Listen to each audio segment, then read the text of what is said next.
السلام علیکم ناظرین، میں ہوں عبدالرؤف روفی اور آپ دیکھ رہے ہیں تاریخ نامہ۔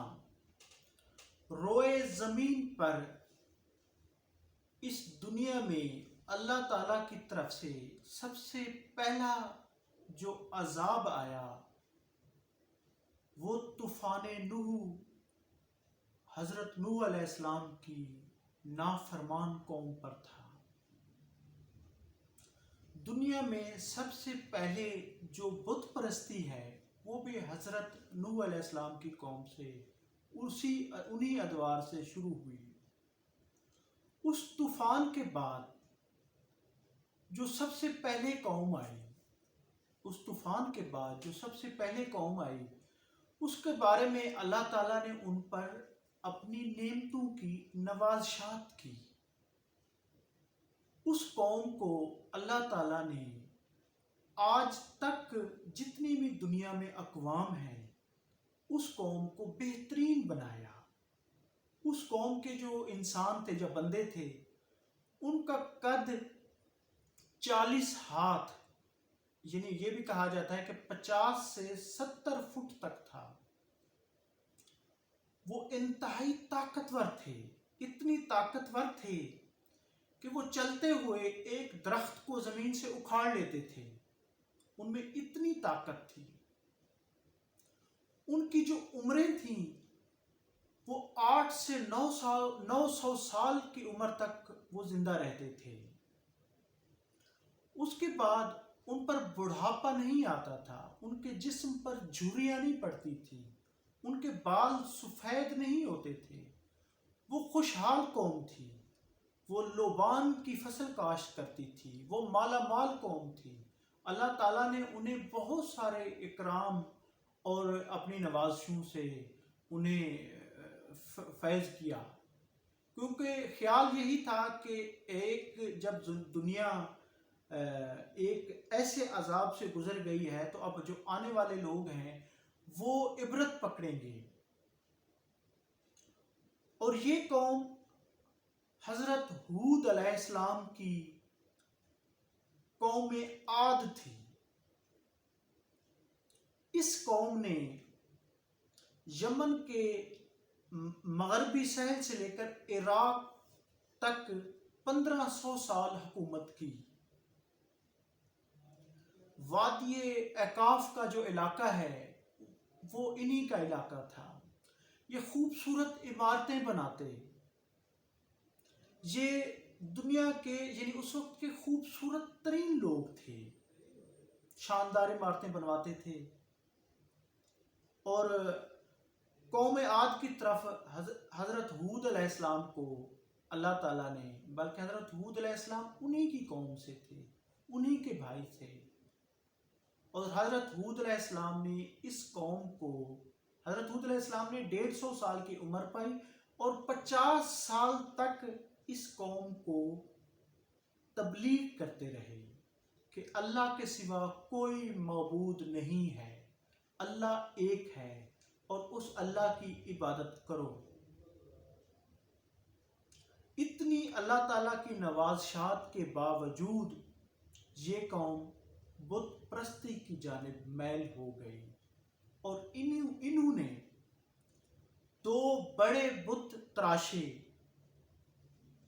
2 بڑے بت حمود اور حب، بلکہ تفسیر ابن کثیر میں ایک تیسرے بت کا بھی ذکر ہے۔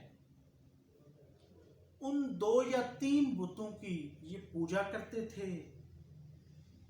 انہوں نے حضرت ہود علیہ السلام کی طویل عرصہ تک ہونے والی تبلیغ کا بھی بہت برا جواب دیا، بلکہ یہ شیطان کے بہکاوے میں آ گئے کہ شیطان نے انہیں کہا کہ روئے زمین پر تم سے زیادہ طاقتور کون ہے؟ تم سے زیادہ طاقتور کوئی نہیں ہے۔ اس پر یہ شیطان کے بہکاوے میں آئے اور انہوں نے زمین پر فسادات برپا کرنا شروع کر دیے۔ انہوں نے اس وقت خرابی کرنا شروع کر دی، یعنی قتل و غارت، فساد، بتوں کی پوجا، ظلم، زیادتی۔ یہ حضرت آدم علیہ السلام کے بیٹے سام کی نسل سے تھے، اور جو ان کا ناظرین جو ان کا عرصہ ہے وہ 1700 قبل مسیح سے 21 یا 2200 قبل مسیح کے درمیان کا عرصہ کہا جاتا ہے۔ وادی اقاف جس میں یہ قوم آئی، یعنی حجر موت اور نجران کے درمیانی علاقے میں، بلکہ ان کو قوم ارم بھی کہا جاتا تھا۔ اللہ نے ان پر اتنی نوازشات کے بعد، بلکہ یہ جو وادی آج یہ جو اقاف کی وادی ہے، یہ وہاں پر بہت بڑا صحرا ہے، اور ایسا صحرا ہے جہاں پر عرب کے بدو اور پھر سیاح بھی نہیں جاتے۔ یہ اتنی خوفناک علاقہ ہے۔ اور ناظرین، یہ 1700 قبل مسیح یہ بہت ہی خوبصورت علاقہ تھا۔ یہاں پر باغات تھے، چشمے تھے، پہاڑ تھے، باغات تھے، یعنی اتنی خوبصورت علاقہ تھا۔ اور ان لوگوں نے اللہ تعالیٰ کی نوازشات کی بدولت لوبان کی فصل کاشت کرتے تھے، اور پھر یہ بڑی خوبصورت عمارتیں بناتے تھے۔ یہ خوبصورت علاقہ تھا جو آج اللہ تعالیٰ کے عذاب کی بدولت وہ علاقہ آج بھی صحرا ہے، خوفناک صحرا، جہاں پر کوئی بھی نہیں جاتا، سیاح بھی نہیں جاتے۔ تو ان کو شیطان نے بہکایا اور یہ بت پرستی کی جانب یہ میل ہو گئے۔ تو اس پر حضرت بلکہ اس کا قرآن مجید میں بھی سورہ فجر میں ذکر ہے۔ اللہ تعالیٰ اس میں فرماتے ہیں کہ ان جیسی قوم اور ملکوں میں پیدا نہیں کی گئی، یعنی اس جیسی قوم اس روئے زمین پر دوبارہ نہیں آئی۔ تو اس کے بعد اس کا تاریخ طبری میں بھی اس کا ذکر ہے۔ انہوں نے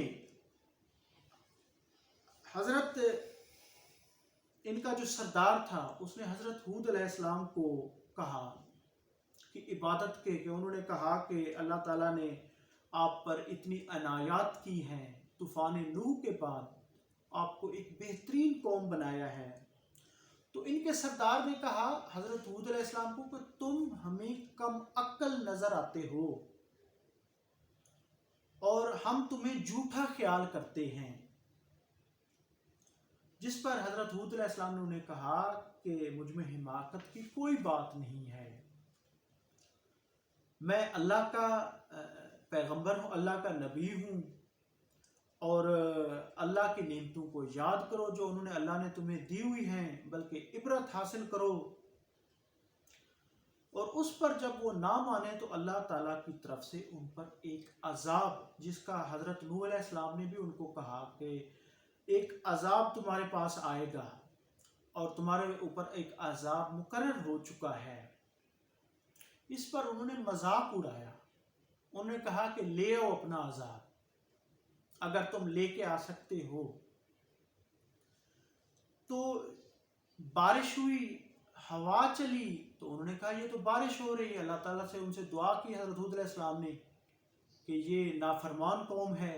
اس پر جب بارش شروع ہوئی، طوفانی ہوائیں چلیں، تو انہوں نے کہا یہ تو طوفانی ہوا ہے، بارش ہے، یہ رک جائے گی، تھم جائے گی۔ لیکن ناظرین، یہ طوفان 7 دن 7 راتیں اور 8 دن تک تیز ترین ہوا چلی، طوفان آیا، ہوا کے ایسے جکھڑ چلے کہ یہ 50 سے 70 فٹ قد والے قوی حبسہ طاقتور یہ ہوا میں ایسے تنکوں کی مانند اڑ رہے تھے، اور ان کے سر عمارتوں سے ٹکرا کر ان کے بھیجے پاش ہو رہے تھے۔ 7 دن تک یہ تڑپتے رہے، اور 8ویں دن ہوا نے انہیں سمندر میں پھینک دیا اور یہ مر گئے۔ نافرمانی کا اللہ تعالیٰ نے قوم عاد سے یہ یعنی کہ ان کا انجام ہوا، حالانکہ یہ اللہ تعالیٰ کی وہ منظور نظر۔ حضرت ہود علیہ السلام نے 150 سال کی عمر پائی، اور 50 سال یعنی ان کے بعد بھی وہ تبلیغ کرتے رہے، لیکن یہ نافرمان قوم تھی۔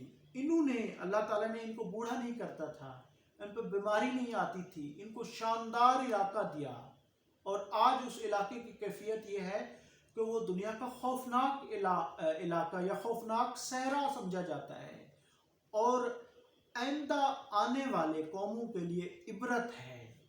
اور ان کی جو آج بھی وہ علامات، وہ عمارتیں، وہ بڑے پہاڑ موجود ہیں۔ اس قوم نے 1500 سال تک حکومت کی تھی، اور پھر یہ اس حد تک غارت ہو گئی۔ انسان یعنی اللہ تعالیٰ کی طرف سے ان کو عبرت کے لیے، جیسے طوفان نوح آئندہ آنے والی نسلوں کے لیے ایک عبرت کا درس تھا، اس کے فوراً بعد پھر قوم عاد جس نے اللہ تعالیٰ کی نافرمانی کی، اور انہوں نے یعنی حضرت ہود علیہ السلام کی نصیحتوں کو بھی ٹھکرا دیا، اس کی عبادت، اس کی ریاضت کو ٹھکرا دیا، جس پر یہ اس دردناک انجام سے دوچار ہوئے۔ لیکن ناظرین، انسان آج بھی یعنی اس پر ان جو واقعات ہیں روئے زمین کے، ان کی عبرت کو آج بھی ملحوظ خاطر نہیں لاتا۔ وہ آج بھی، حالانکہ سکندر اعظم کہاں ہے اس کی قبر، کہاں ہے اس کی قوم، کہاں ہے اس کا وہ سارا جس کے لیے اس نے فتوحات کی، اس کے بعد چنگیز خان کہاں پر ہے، چنگیز خان کی فتوحات کہاں پر ہیں، وہ سب غرق ہو گیا، ملیہ میٹ ہو گیا۔ انسان تو بس یہ ہے کہ کچھ بھی نہیں ہے۔ ناظرین، یہ 13 قبائل تھے، یہ حضرت ہود کی قوم عاد 13 قبائل تھے، 13 قبائل میں یہ رہتے تھے، جو یعنی کہ برباد ہو گئے، اور جن کا بڑا خوبصورت علاقہ تھا۔ تاریخ کی کتابوں میں، قرآن مجید میں اس کا ذکر موجود ہے کہ یہ دردناک موت سے یہ ہمکنار ہوئے، اور اتنی طاقتور قوم اس سے پہلے روئے زمین پر نہیں آئی تھی۔ امید ہے کہ آج کی ویڈیو آپ کو پسند آئی ہوگی۔ تاریخ نامہ کو سبسکرائب کریں تاکہ اس طرح کی مزید اپڈیٹس بھی آپ کو بر وقت ملتی رہیں۔ بہت شکریہ، تھینک یو، اللہ حافظ۔